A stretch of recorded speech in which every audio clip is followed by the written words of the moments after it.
নমস্কার বন্ধুরা, আজকে একটা ইম্পর্টেন্ট পিজন বেবি টিপস নিয়ে আলোচনা করছি। আলোচনাটা আপনারা একটু মনোযোগ দিয়ে শুনবেন। যদি ভালো লাগে কমেন্ট করে জানিয়ে দেবেন। দেখো, অনেক বন্ধু যারা পায়রা পোষো তাদের খামারে পায়রার বাচ্চাকে ওদের প্যারেন্টস মানে মা বাবা নিয়মিত খাবার খাওয়ায়, কিন্তু বাচ্চা গ্রোথ কমে যায়।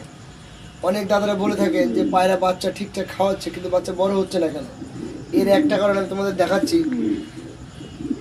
এই যে আমার এই বাচ্চাটা দেখো, একে রাত্রেবেলায় মা বাবা খাইয়েছে, কিন্তু দেখো যে পেটটা শক্ত হয়ে আছে কেন?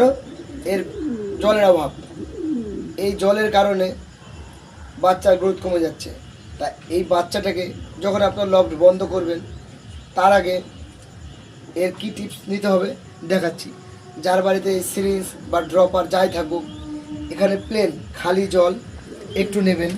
এই দেখুন, নিয়ে এই বাচ্চাটাকে এই আলতো করে ধরবেন।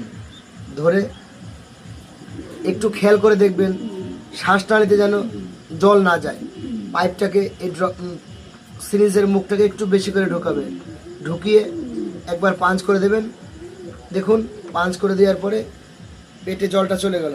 আর যাওয়ার পরে একটা অবশ্যই করণীয়, একবার পেটটাকে এরকম নাড়িয়ে দেবে, দিয়ে তারপর বাচ্চাটাকে রেখে দেবে।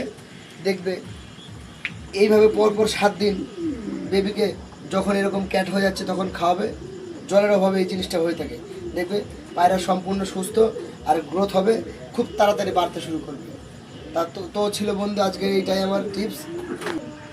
তো এই টিপসটা যেসব বন্ধুরা বা দাদা ভাইরা ব্যবহার করবে তাদের বাচ্চা থাকবে সুস্থ সবল এবং গ্রোথও ভালো হবে।